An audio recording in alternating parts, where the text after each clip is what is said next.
안녕하십니까. 딱딱하고 어려운 선거제도와 선거 정보를 좀 더 알기 쉽게 풀어보는 선거 궁금해입니다. 선거 개혁 얘기가 나올 때마다 가장 먼저 거론된 것 중 하나가 선거구제입니다. 이 선거구는 의석수를 결정하는 기초가 되기 때문에 선거에 있어 매우 중요한데요. 선거구의 크기에 따라 대표자의 수가 결정되고 또 어떤 선거구제를 채택하느냐에 따라 각 정당의 의석수가 줄어들거나 또 늘어나게 됩니다. 유권자들로서는 내 한 표가 얼마나 잘 반영되느냐 하는 문제 역시 선거구에 달렸다 해도 과언이 아닙니다. 자, 오늘의 주제는 선거구제입니다.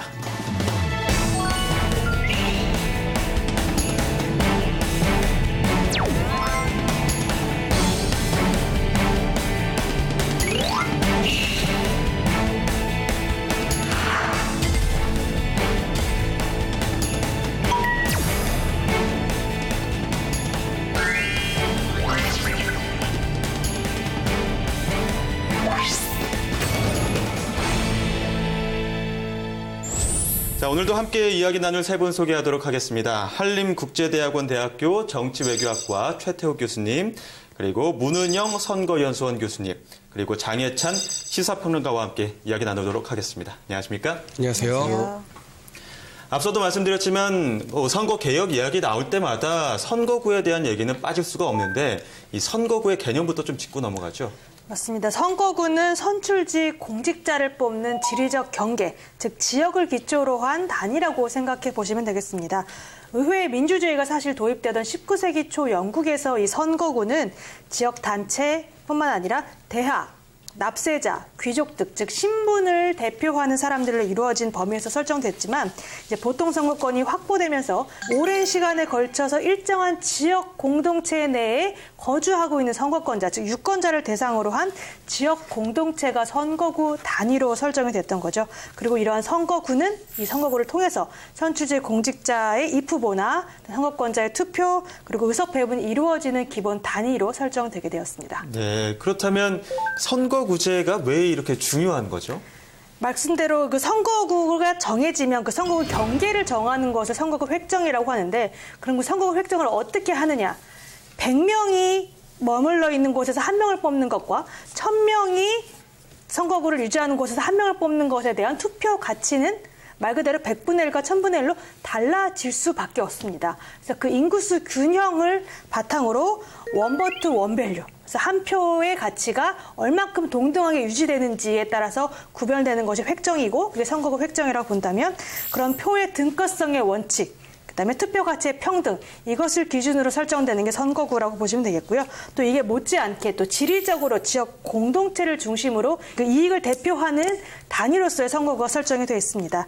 그래서 이렇게 이 선거구를 단위로 후보자들이 선거권자의 지지를 확보하게 되는 선거운동에 관한 범위가 설정이 되고 또 그 범위를 통해서 당선 가능성, 선거 결과까지 정해지기 때문에 아주 중요한 선거에서의 단위라고 보시면 되겠습니다. 네, 선거구의 범위를 정했다면 그 선거구 안에서도 몇 명을 뽑느냐에 따라서 또 선거구제 유형이 달라질 것 같은데 유형은 어떻게 있죠? 예, 지금 뭐 바로 앵커께서 말씀하신 대로 이거 저희가 소, 중, 대 선거구제 이렇게 얘기할 때 중요한 것은 땅 넓이, 뭐 인구 수 이게 아니라 몇 명을 뽑느냐입니다. 예. 그래서 소선거구제라고 하면 한 명을 뽑는 거고요.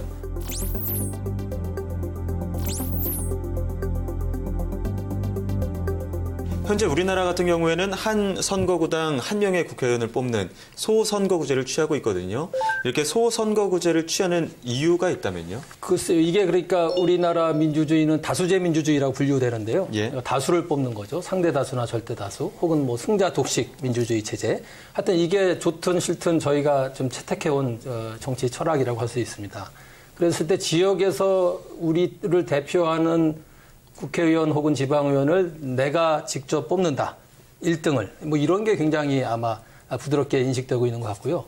관리 측면에서도 소선거구 1위 대표제가 굉장히 용이하겠죠. 그리고 아마도 소지역이니까 아무래도 거기서 그 후보자들에 대한 정보를 파악하는 것도 1등 뽑기 게임에서가 굉장히 쉬울 것 같습니다. 예, 간소한 투표 방식이나 뭐 국민적인 인식이 그렇게 소선거구제를 취하게 만들었다 말씀해 주셨는데 말씀 중에 승자 독식 시스템, 이게 굉장히 부작용으로 최근에 많이 이야기가 나오고 있거든요. 어떤 부작용인지 좀 구체적으로 설명 좀 해주시죠. 네, 좀 쉽게 설명하면 1등만 살아남는 제도입니다. 예. 그러니까 49.9%라는 높은 득표를 했어도요. 2등을 해버리게 되면 아무 의미가 없어집니다. 그만큼 많은 유권자들의 표가 사표가 될 가능성이 높은 거죠. 반대로 다른 지역구에서는 이를테면 30% 정도만 득표를 내도 1등을 차지할 경우 당선이 될 수 있습니다.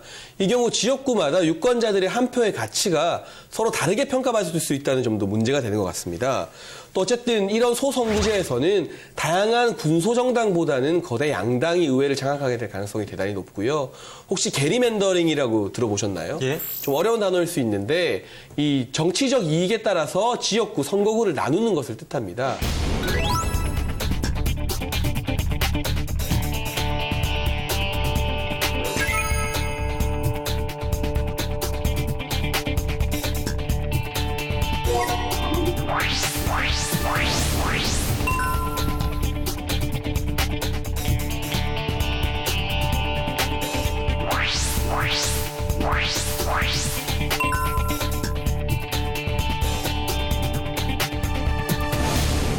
이를테면 보수적인 유권자가 있는 지역을 묶고 또 진보적인 유권자들이 많은 지역을 묶어서 선거구제를 획정하게 된다면 보수당과 진보당이 모두 후보만 내면 당선하는 텃밭을 만들 수 있겠죠. 행정적인 편의성이나 합리성과는 상관없이 이러한 정치적인 이유로 선거구를 획정하는 걸 게리맨더링이라고 하는데, 이 소선거구제라는 제도 하에서는 이 보수와 진보 양당이 협의해서 게리맨더링을 할 가능성도 대단히 높다는 게 주요한 부작용 중에 하나입니다. 예. 말씀 중에 한 표의 가치가 달라진다는 말씀도 하셨는데 어떻게 달라지는지 구체적으로 설명이 될까요? 이를테면 표의 어떤 비례성보다는요. 예. 누가 1등을 했느냐가 중요한 시스템이기 때문에 예. 예를 들어서 300표를 얻은 후보가 1등이라고 하면 당선이 되는 거잖아요. 예. 300분의 한 표로도 당선이 되는 건데 다른 지역구에서는 뭐 500표, 600표를 얻었는데도 당선이 안 될 수가 있는 겁니다. 예. 그렇게 될 경우 유권자 한 표의 가치가 동등하게 평가받는다기보다는 어느 선거구에서 표를 행사했느냐에 따라서 다르게 평가받는다고 말할 수 있는 거죠. 예. 그렇게 한 표의 가치가 달라지거나 사표가 많아진다면 한 선거구에서 2명 혹은 5명까지 뽑는 뭐 중선거구제를 도입하는 게 낫지 않겠느냐, 이러한 인식들도 나오는데 혹시 중선거구제가 이러한 소선거구제의 단점을 보완할 수 있는 제도로 평가가 되고 있습니까? 말씀대로 선거구의 크기가 커지다 보니까 아무래도 소선거구제에서 많이 발생했던 사표가 줄어들 수밖에 없는, 그래서 유권자 의사를 더 다양하게 반영할 수 있게 될 수 있습니다.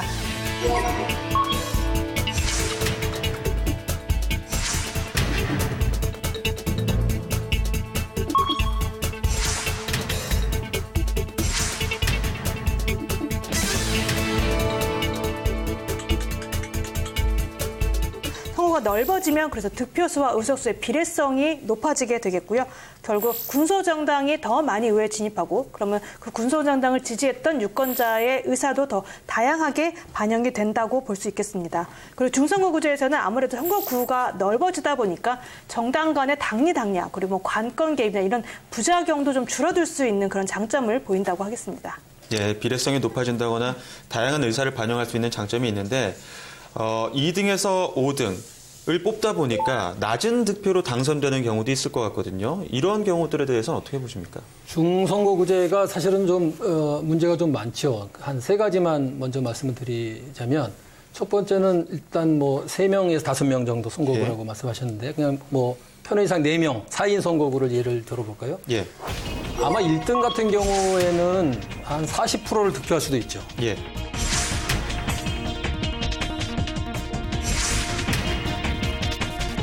근데 아마 꼴등인 4등은 한 5% 득표로도 같은 국회의원입니다. 그러니까 이 5%의 지지를 받은 국회의원을 이런 의원으로서 정통성을 확보할 수 있다고 평가해 줄 수 있는가의 문제, 혹은 40%와 5%의 차이. 이게 이제 소수 대표의 문제인데요. 소수의 지지로 대표성을 확보한다는 문제. 이 문제가 하나 있습니다. 두 번째는 이렇게 중선거구제를 채택하면 지역 프리미엄이 있는 정당들이 있지 않습니까? 어느 나라에나. 뭐 우리나라에 영남당, 호남당이 있지 않습니까? 과거에 예. 충청당도 있었고. 근데 이런 지역 프리미엄이 있는 정당들의 경우는 잘하면, 혹은 국가 전체 입장에서 보면 잘못하면 1등부터 4등까지 한 당이 다 가져갈 수도 있죠. 예. 그렇죠? 복수 후보를 내놓는 거니까요. 이렇게 되면은 이게 우리나라 같은 경우는 지역주의를 더 심화시키는 일일 수밖에 없고요. 일본 같은 경우 2차 대전 이후에 자민당이 일당 우위 체제를 계속 해왔는데 요게 아마 이런 자민당이 일본 전역에서 지역 프리미엄을 많이 누렸거든요. 그 덕분일 거다라는 해석이 아주 강력하죠. 세 번째는 요게 저는 개인적으로 제일 심각한 문제라고 보는데요. 정당 정치의 핵심은 정책, 이념, 가치를 내놔서 정치 시장에 그 소비자인 우리 유권자들이 그 사게 하는 거 아닙니까? 맞습니다. 그래서 좋은 정책, 좋은 가치, 좋은 이념을 자꾸 제공해야 되는데 따라서 정당 간 경쟁이 중심이 돼야 되는데 이 중선거구제는 인물 경쟁을 부추기는 경향이 매우 강합니다. 그러니까 예를 들어서 아까 자민당 경우도 예를 들었는데 우리나라의 경우는 영남당과 호남당의 경우가 똑같겠지만 이런 거대 정당들은 사실은 중선거구제에서 경쟁한다는 게 다른 당의 후보랑 경쟁하기보다는 자기 당의 동일당에 속해 있는 후보들끼리의 경쟁이 더 치열합니다. 그래서 당의 이념과 가치를 선전하기보다는 저는 저 사람과 다르답니다. 라고 자기를 부각시켜야 됩니다. 그래서 정당의 정책, 이념, 가치를 내세울 게 아니라 내가 얼마나 여러분들에게 많은 어떤 페이버라든가 예를 들어서 얼마나 여러분이 필요로 하는 민원을 잘 처리해 줄 수 있겠습니까? 우리 동네에 정자를 얼마나 많이 만들 수 있겠습니까? KTX가 쓰게 할 수 있습니다. 이런 겁니다. 지역민에게만 줄 수 있는. 그러니까 이렇게 하다 보니까 정당 간 경쟁에서 인물 경쟁으로 하고 인물 경쟁이 치열해지다 보니까 돈을 쓸 수밖에 없잖아요. 뭐 졸업식, 입학식, 장례식 다 참석해야 되고 선물 줘야 되고. 그러니까 일본 같은 경우는 자민당 의원들의 경우 평균 200에서 300개의 개인 후원회를 자기 지역구에서 갖고 있었거든요. 그러니까 엄청난 돈 정치죠. 돈이 필요하니까 금권 정치, 부패 정치 이렇게 될 가능성이 상당히 많은 선거제도라고 봅니다. 최 교수님께서 중선거구제 부작용에 대해서 말씀해 주셨는데 제가 실제 선거에서도 경험한 사례가 있습니다.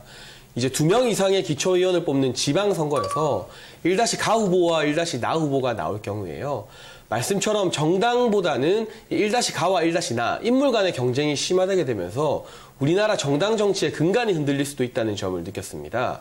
이를테면 정당에서 한 명의 후보만 내게 되면 물론 공천받기까지의 과정은 치열하겠지만 어쨌든 그 한 사람의 후보가 정당이 가지고 있는 정책이나 이념을 가지고 유권자들의 선택을 받게 됩니다. 그런데 특정 정당에서 여러 명의 후보를 배출하게 되면 그 정당의 정책이나 이념은 희미해지고요.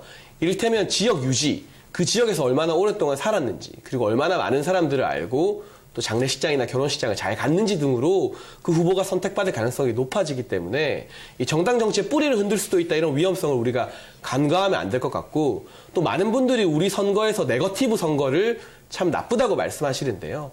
지금 정당 간 후보끼리도 네거티브가 심한데 1-가와 1-나 같은 정당 후보끼리도 서로 네거티브를 하더라고요. 왜냐하면 어쨌든 내가 표를 많이 받아야 당선될 확률이 높아지기 때문에 이 정당 안에서 서로 간의 불신을 초래하고 네거티브를 훨씬 더 많이 피우게 된다는 점. 이 또한 제가 지방선거에서 경험했던 중선거구 제도의 어떤 부작용이었습니다. 혹시 해외에서 중선거구제 다른 국가들은 사용하는 사례가 없습니까? 사실 현재 다수대표제를 실시하는 국가 중에 중선거구제를 실시하고 있는 나라는 없는 것으로 알고 있습니다. 과거 1994년 이전 일본에서 중선거구제를 채택하고 있었는데요. 그때 그 55년 체제라고 소위 불리면서 자민당의 장기 집권 체제의 기반이 되었던 선거제도였죠. 그래서 그 집권 여당에게만 너무 유리하다 그래서 비판을 계속 받고 있었고요. 그 중선거구제 하에서 그 같은 정당 간의 후보자 간의 대립으로 정당이나 정책 간의 경쟁이 이루어진 게 아니라 고질적인 파벌 정치, 계파 정치가 양산이 되었고요. 또 정치가와 기업 간의 유착, 정경 유착이라고 하죠. 그래서 굉장히 심해서 1988년 리크루트 사건이나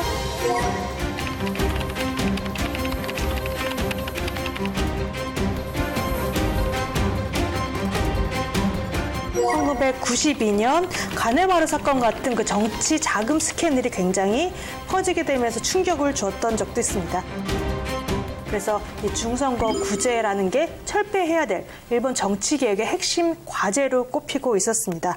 결국 선거제도 개편을 통해서 일본은 소선거구제와 정당명부 비례대표제를 조합하는 병립식 비례대표제, 혼합형 선거제도를 채택을 했고요. 하지만 우리나라와 조금 다른 점이 있습니다. 같은 병립식이라 하더라도.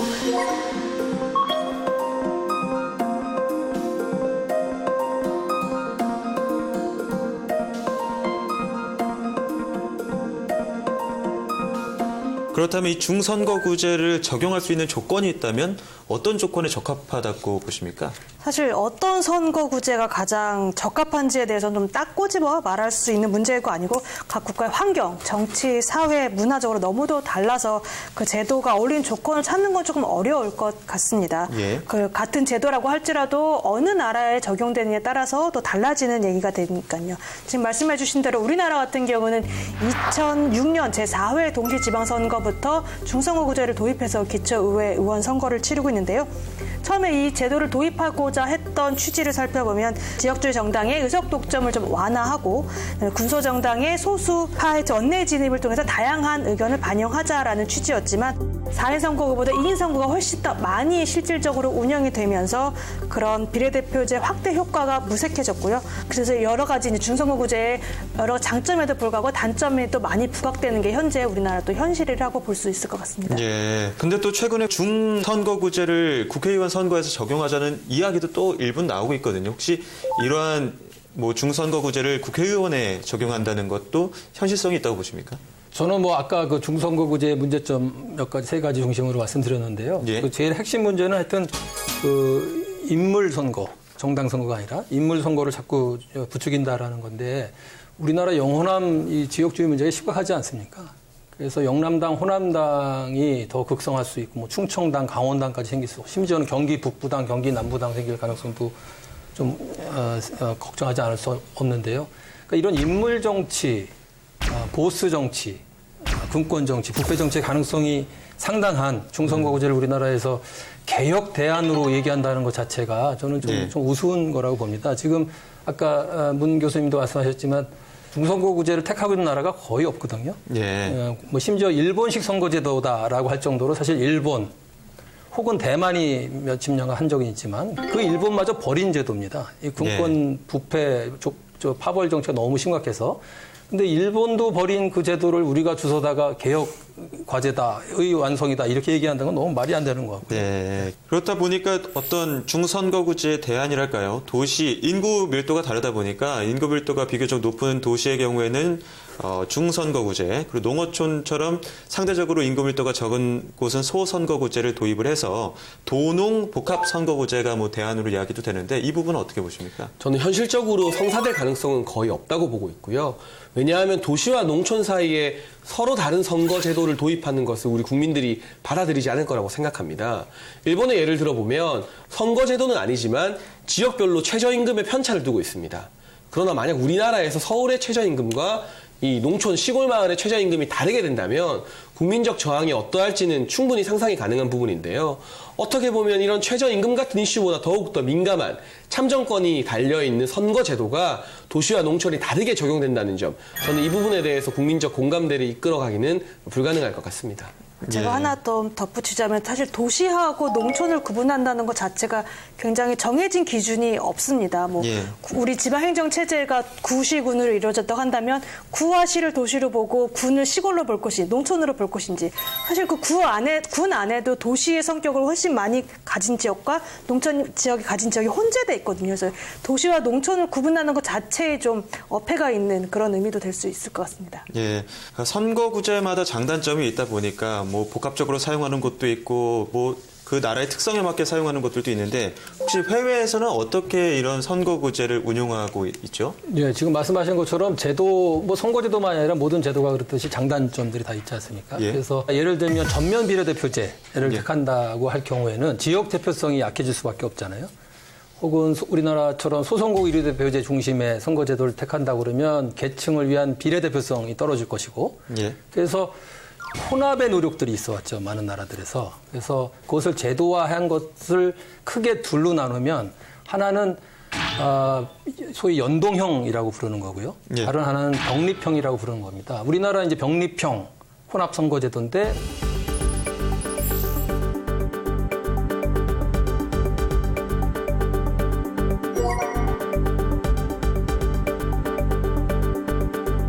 그런데 독일 같은 나라는 연동형의 대표적인 국가인데 이것은 소선거구 비례대표제와 비례대표제가 맞물려 돌아가게 하도록 한 겁니다. 그러나 중요한 것은 비례성이 확보된 상태에서 지역구를 아는 거거든요. 그래서 연동형을 다른 말로 하면 혼합형 비례대표제라고 부릅니다. 병립형은 혼합형 다수대표제. 그러니까 이런 노력들이 있는 거죠. 그래서 최근에 우리나라에서 우리나라 선거제도의 문제점을 개선하기 위해서 혼합형 선거제도를 병립형에서 연동형으로 바꿔가자라는 얘기가 뭐 학계 시민사회에서 나왔다가 지금 정치권 그리고 언론들이 많이 지지하고 있는데 저는 아주 좋은 현상이라고 봅니다. 예, 이렇게 혼합형에서 연동형으로 나아가는 게 좋은 방향이다라는 이야기가 자꾸 나온다고 한다면 그러한 노력들은 어떻게 보면 표의 비례성을 높이기 위한 방안일 텐데 그런 가장 표의 비례성을 높이기 위한 방안으로는 전면 비례대표제를 도입하는 거에 대한 것도 방법이 될 것 같은데 어떻습니까? 맞습니다. 사실 많은 유럽 국가, 다수대표제를 실시하고 있는 영국이나 프랑스를 제외하고는 대부분의 서구 국가들에서는 전면적인 비례대표제를 실제로 실시하고 있는데요. 네덜란드, 이스라엘, 슬로바키아 같은 경우는 전국을 하나의 단위로 선거구로 하는 비례대표제를 실시하고 있기도 합니다. 그중에서 네덜란드가 세계에서 가장 높은 비례성을 띈 국가로 손꼽히고 있는데요. 전국을 하나의 단위로 정당 득표율을 계산해서 150석을 비례대표제로 선출하고 있습니다. 전국을 하나 단위로 150석을 비례대표제로 뽑는다 말씀해 주셨는데 그렇다면 이 비례제를 실제로 어떻게 운영하고 있는지 조금 구체적으로 설명 가능할까요? 예, 그 하나의 선거구 안에서 각 후보자들은 총 유효투표수의 150분의 1 또는 0.67%만 득표하게 되면 의원으로 이제 그 정당의 단선에서 올라가게 될 수가 있는데 전국을 하나로 선거구를 설정한다는 것 자체가 비례성에서는 사표를 가장 줄이고 가장 비례성을 높일 수 있는 그런 방안이 될 수밖에 없기 때문에 왜냐하면 선거구를 작게 계속 쪼개고 나눠 버릴수록 사표가 더 많이 발생할 수 있기 때문이죠. 사실 비례성이 가장 높은 선거제도를 네덜란드에서 갖고 있다고 해도 네덜란드 안에서는 선거제도에 대한 개편 논의가 없는 것은 아닙니다. 왜냐하면 지역 선거구가 없다 보니까 유권자나 그 선출직 공직자, 후보자들 간의 연계가 부족하게 되고 또 그 네덜란드에 있는 비례대표 명부 작성하는 방식은 좀 가변형이라고 해서 정당이 정해놓은 순서뿐만이 아니라 유권자가 직접 그 명부 안에 있는 순서를 바꿀 수 있는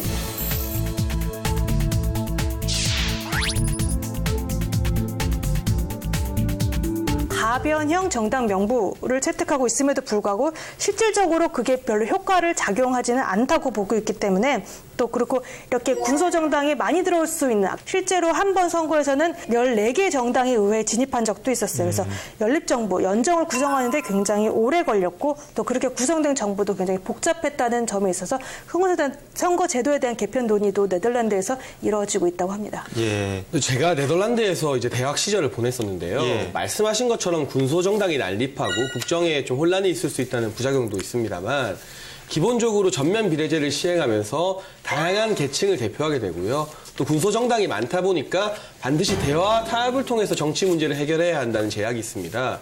그런 것들이 어떤 주민들 일상 속에 생활 속 민주주의를 뿌리 깊게 자리 잡게 하는 데 도움이 되는 것 같아요. 대학 내의 어떤 자치 조직부터 시작해서 마을이나 공동체 단위의 조직에서도 다양한 사람들의 목소리를 반영하고 서로 대화하고 양보하면서 의제를 결정하는 문화가 좀 자리 잡혀 있었던 것 같거든요. 지금 우리나라 대학 같은 경우는 물론 또 총학생회나 이런 게 있지만 실질적으로 대학의 어떤 운영 방향이나 결정을 학생들이 하는 경우는 많지 않을 겁니다. 하지만 제 경험으로 미루어 봤을 때 네덜란드 같은 경우는 대학 내에서 다양한 학생들, 특히 또 저 같은 한국인 유학생의 목소리까지도 귀 기울여 듣고 여러 정책에 반영하는 데 실제로 제가 학장이랑 면담을 해서 정책 변화를 이끌어내기도 했었거든요. 비자 발급 문제에 관해서. 예. 그런 부분들이 이런 전면 비례대표제로 인한 또 대화 타협의 정치가 국회에서부터 시행되고 있기 때문에 풀뿌리 민주주의에도 자리 잡혀 있는 게 아닌가 하는 장점을 저는 봤고요. 또 하나 단점을 꼽자면 지역구 선거가 없기 때문에 지역 주민들과 정치의 밀접성이 좀 떨어진다는 단점은 있습니다. 그래서 제가 대학을 다니는 동안 우리나라처럼 네덜란드에서 선거운동을 뜨겁게 하는 건 잘 못 느꼈던 것 같아요. 예. 그래서 이게 잘못될 경우에는 젊은 세대의 정치 무관심을 한층 더 심화시킬 수 있다는 점, 그런 부분에 대해서는 단점도 없지 않은 것 같습니다. 예. 오늘 선거구제에 따른 사례들을 짚어봤는데 이러한 장점이 좋아서 조금 더 지켜보자니 이러한 단점이 나오고 또 이러한 단점을 좀 보완하자니 다른 장점들이 나오고 굉장히 많은 그 특징들이 혼재되어 있는 것 같거든요. 우리나라의 소선거구제 문제점을 극복하고 또 앞서 말씀드린 사례들 중에서 어떤 점들을 참고하고 보완하면 좋을까요? 그러니까 저는 지금 소선구제의 가장 큰 문제가 이 비례성이 조금 부족하다는 측면입니다. 예. 그리고 정당의 어떤 득표율과 실제 국회 내의 의석수의 차이가 있다는 게 가장 큰 문제 같은데요. 그 부분을 해결하기 위해서는 선거구제 개편에 대한 논의보다는 비례성을 확대하기 위해서 비례대표를 확대하는 방향으로 가야 된다. 그것이 지금 우리가 가지고 있는 소선구제 중심 제도의 단점을 극복하는 가장 현실적인 방안이 아닌가 싶고요. 연동형 비례제나 권역별 비례대표제들이 지금 정치 일선에서 많이 논의되고 있는 것 같습니다. 지난 몇 년간은 상당히 달라진 모습인데 이런 식으로 비례성을 확대하는 방향으로 정치 제도를 개혁하게 된다면 이 소선구제의 부작용 또한 충분히 완화시킬 수 있을 것 같습니다. 네, 비례성 확대에 대한 측면을 많이 강조를 해주셨는데 교수님께서 어떻게 보셨습니까? 혹시 첨언할 내용이 있을까요? 사실 저는 소선거구 다수대표제의 가장 큰 폐해로 이제 득표수와 의석수 간의 불균형성을 꼽을 수 있을 텐데요. 그리고 이에 대한 대안으로 지금 말씀해 주셨듯이 권역별 연동형 비례대표제가 논의가 활발하게 이루어지고 있는 것 같습니다. 무엇보다 유권자의 의사를 정확하게 표로 반영할 수 있는 제도를 설계하는 것이 중요하겠지만 또 이제 지금까지 해왔던 현행 제도와 다른 제도의 도입으로 인해서 뭐 제도의 혼란성, 복잡성 그 과정 안에서 좀 우리 선거권자인 유권자가 소외되지는 않았으면 좋겠습니다. 그래서 선거 결과의 비례성 그리고 제도의 복잡성 이런 것들 관해서 우선순위를 좀 정하고 그 정하는 과정, 그 취지를 충분히 이해시켜 나가는 과정 속이 동반이 되어야 할 것 같습니다. 왜냐하면 제도 변화는 결국 인식이나 문화의 변화가 함께 수반돼야지만 그 도입 취지가 가장 잘 발휘되지 않을까 싶습니다. 예, 유권자들이 소외되지 않게끔 어떤 변화들이 필요하다고 보셨는데요. 최 교수님께서는 마지막으로 첨언할 내용이 있다면요? 예, 소선거구제가 뭐 우리나라의 국회의원 선거제도, 지방의회까지도 사실 대부분 그렇습니다만, 하여튼 선거제도의 전통 아니냐. 그래서 이미 여기 익숙해져 있고 여기에 장점도 있으므로 갑자기 비례대표제와 같은 생경한 제도로 훌쩍 점프하기보다는 소선거구제를 좀 고쳐 쓰자 이런 얘기도 사실 많습니다. 근데 한국 소선거구제 문제가 이제 지역주의 심화 이거는 다 인정하는 바이라 그럼 소선거구제를 어떻게 개선하면 지역주의 혹은 지역 기반 거대 정당 체제에서 벗어날 수 있겠느냐 이런 논의가 많이 있는데요. 그 중에 하나가 이제 프랑스처럼 실질적으로도 이 총선에도 결선 투표제를 도입하자.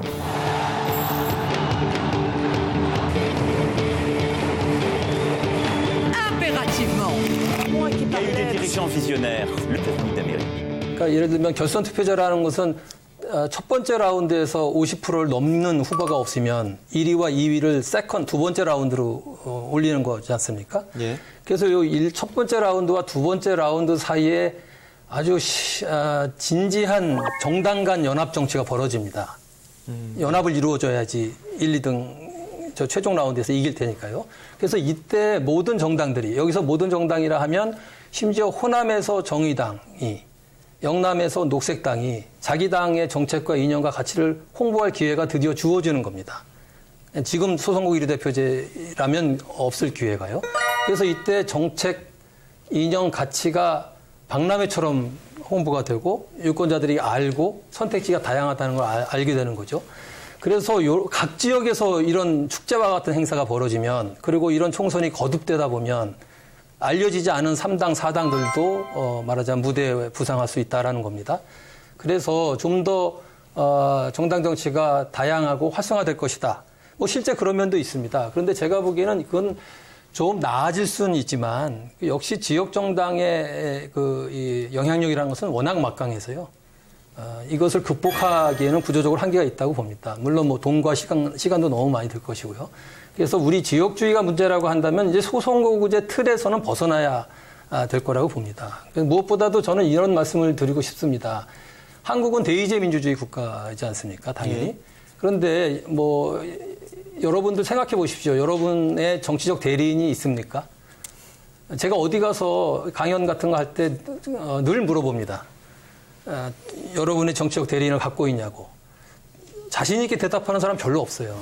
소선거구 1위 대표제는 우리 시민들로 하여금 주요 사회경제 집단들로 하여금 자기의 강력한 정치적 대리인을 갖지 못하게 합니다. 여기서 벗어나야 되는 것은 불가피하다고 봅니다. 예, 대의민주주의가 실현되는 정치 지형으로 바꿔야 된다는 말씀 또 해주셨습니다. 자, 지금까지 선거구제에 대해서 알아봤는데요. 한국 정치 지형을 근본적으로 바꾸려면 반드시 선거구제 개편이 전제돼야 한다는 점입니다. 정치권이 어떤 합의를 이끌어낼지 지켜봐야겠습니다. 오늘 세 분 말씀 감사합니다. 감사합니다. 감사합니다.